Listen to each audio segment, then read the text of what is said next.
Take a moment now. We're going to consider the theme of grateful and the title for today, Grateful for What I Am. As I usually do, I start with some kind of a story because I like stories. And I sometimes start with kind of a bit of a quiz. So this is going to be a story and a quiz. I want you to tell me who I'm talking about as soon as you know. Okay? Ready? It's a game too. I love it. The person I'm talking about was born into the Thembu royal family. I don't see anybody speaking up yet.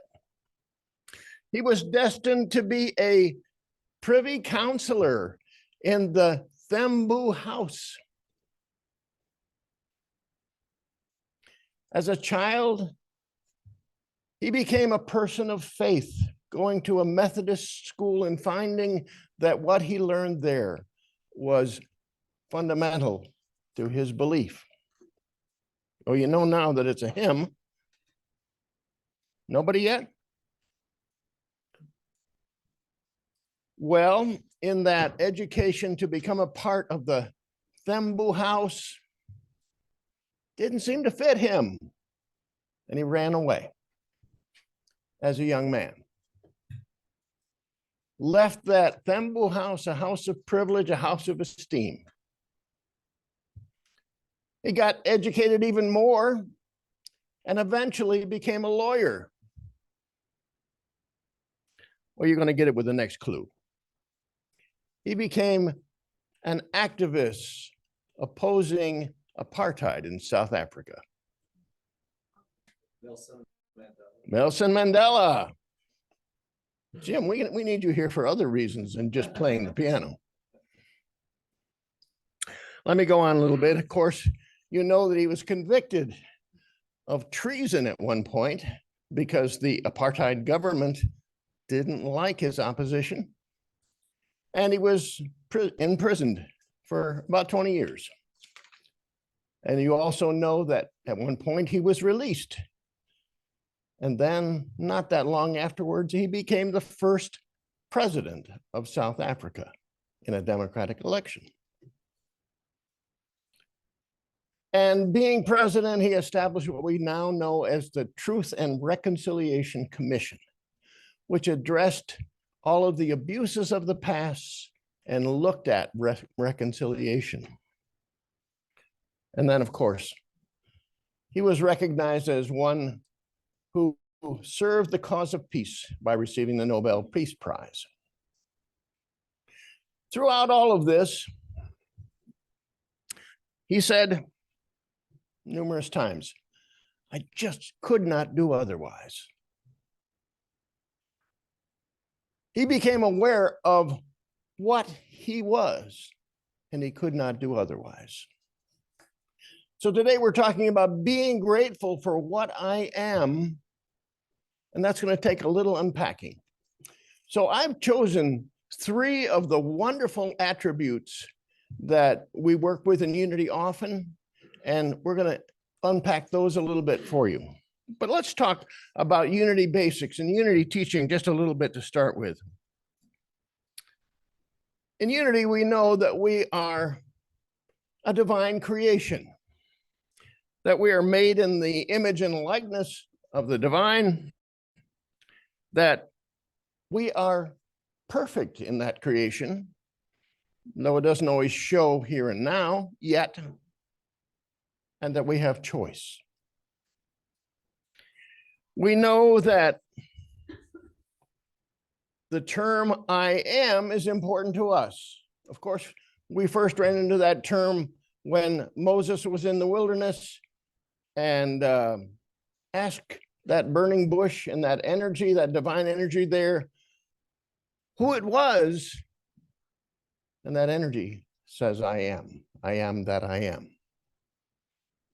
But in Unity, we speak about I am as the name that we have of that spiritual self that's within us, That perfect creation that we are has a spiritual self within. The body, the action that we have in this world is nowhere near the sum total of it. The inner life, that what's within us, that was created within us, that connection with the divine, that Christ within that the poem spoke about. That's the I am. And the funny thing is that inner name, the real us, we all have the same name. I am. So today I want to take that I am, which we are so grateful for when we take time to think about it, and often we don't think about it. Being a divine creation, we are, I am, and I'd like to work with 3 of the concepts, the attributes, the aspects of our being not only human, but being divine as well. So this is the intersection of divine and human within us. I like a scripture that comes from the Psalm because it says this so well. Talking about creation, for you created my inmost being. You knit me together in my mother's womb. I am fearfully and wonderfully made. We don't realize how much potential we have. We don't realize the high station that we have as divine creation. But let's go into that and talk about it. Number 1, I am light. Remember that I am is our spiritual self name. I am light and I am grateful. Now, it's no mystery to you that when you walk into a dark room, you turn on the light. Well, there's something about light. You turn it on or the sun rises, but you don't turn on the darkness. It's the light that can be turned on. And it's the light that is characteristic of us, not only in terms of physical light, but in terms of light in the aspect of the light of truth within us.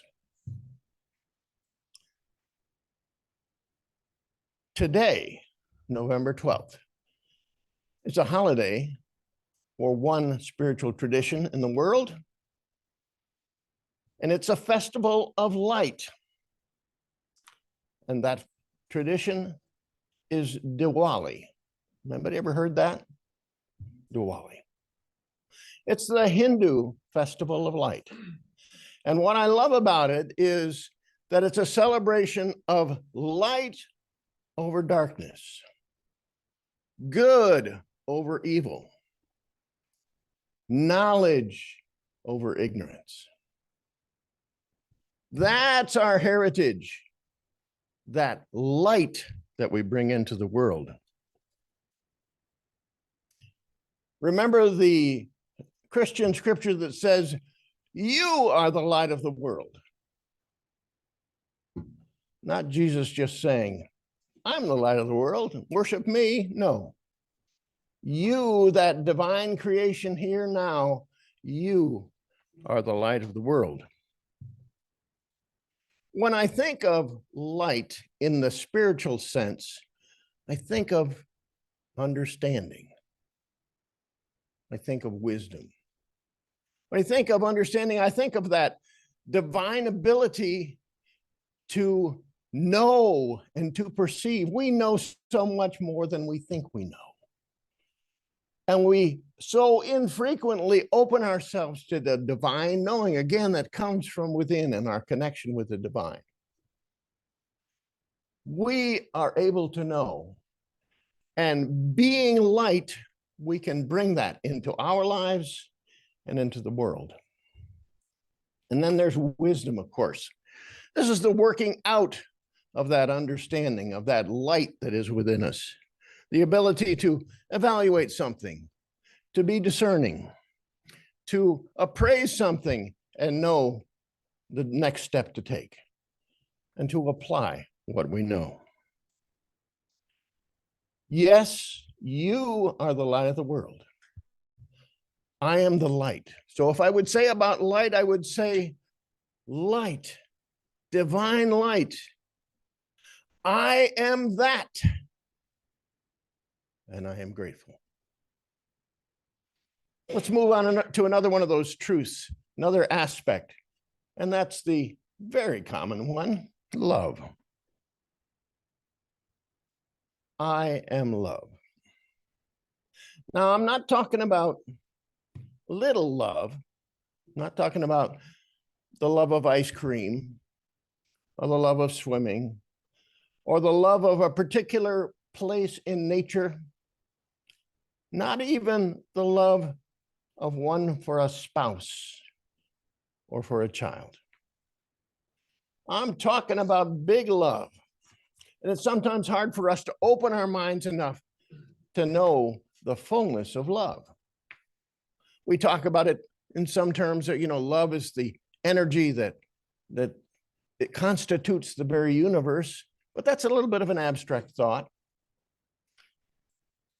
One of the things that is wonderful about unity teaching is sometimes we can go to the writing and the teaching of various individuals and get from that just the core understanding of something. And that's true with love. And I want to read a little bit of the words of our co-founder, Charles Fillmore. Talks about divine love. Now, don't be put off because it doesn't feel quite as warm as you think it is. Just open yourself to knowing that love is all-encompassing, grand, and wonderful. Here we go. Divine love is impersonal. It loves for the sake of loving. It is not concerned with what or who it loves, nor with a return of love. Like the sun, its joy is in the shining forth of its nature. Love is an inner quality that sees good everywhere and in everybody. It insists that all is good, and by refusing to see anything but good, it causes that quality finally to appear uttermost in itself and in all things.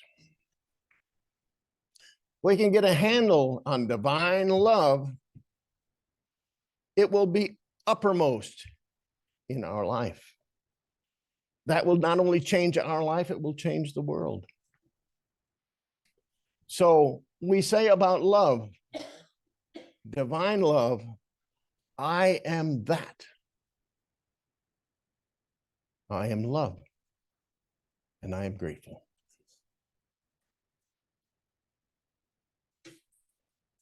One more. This is one that I've sometimes been a little scared of.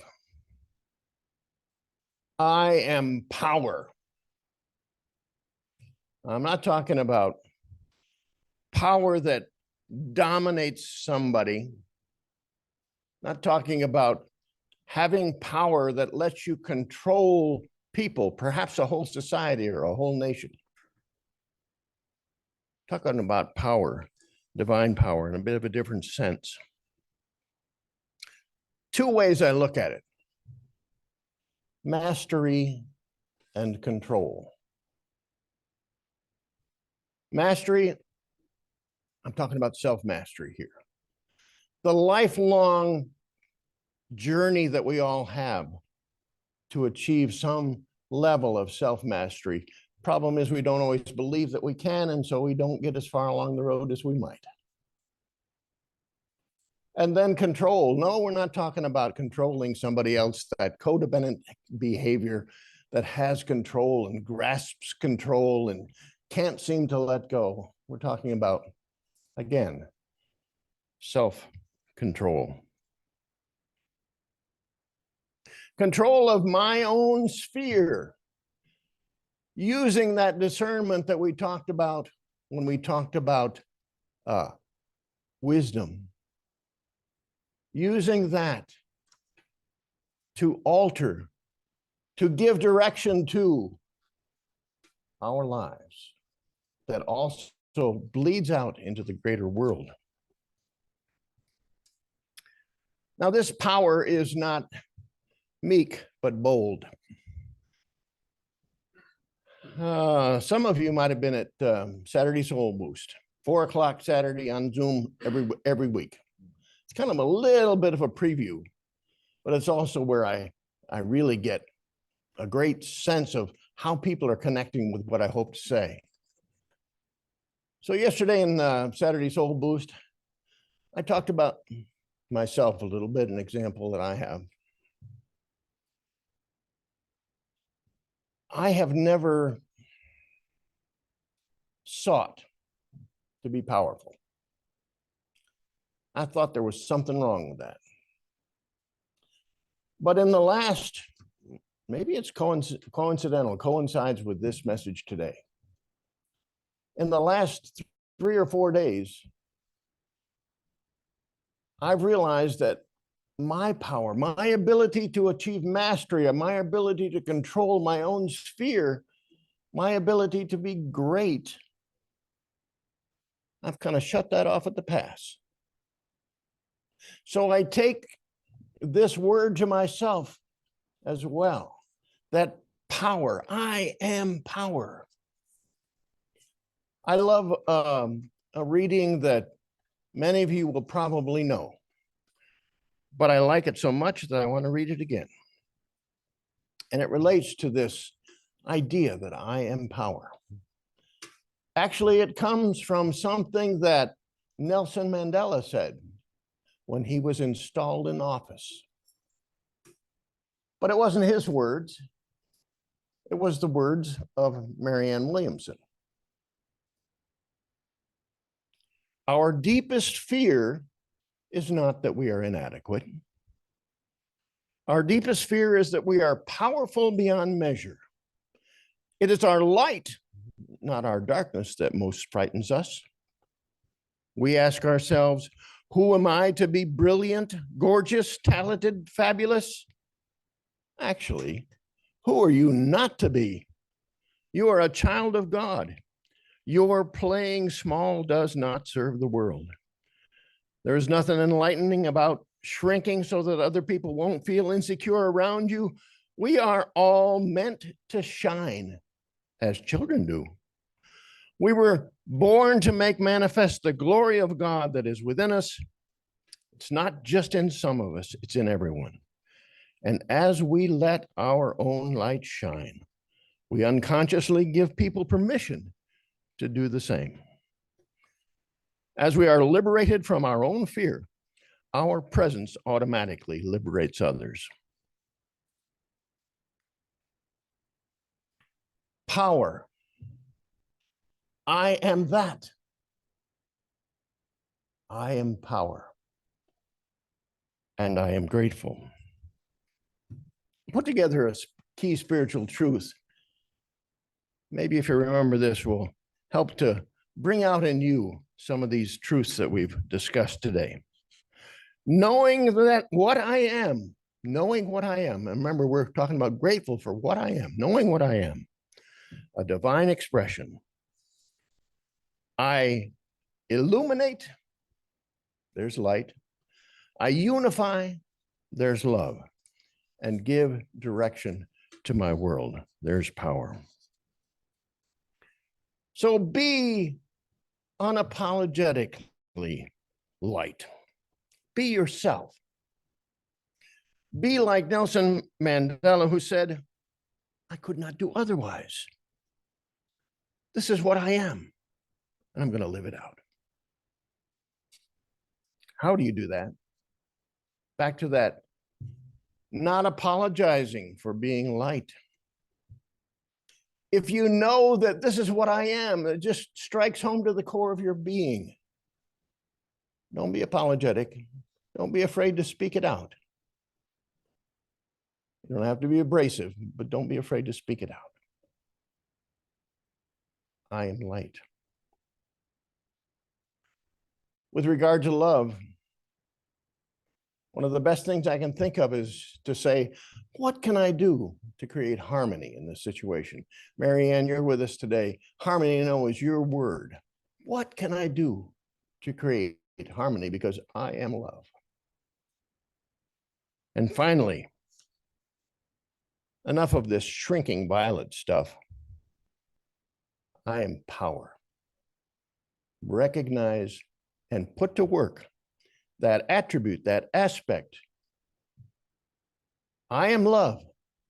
I am that. I am light. I am that. I am power. I am that. And so it is. Jim's going to come and lead us in a meditation song.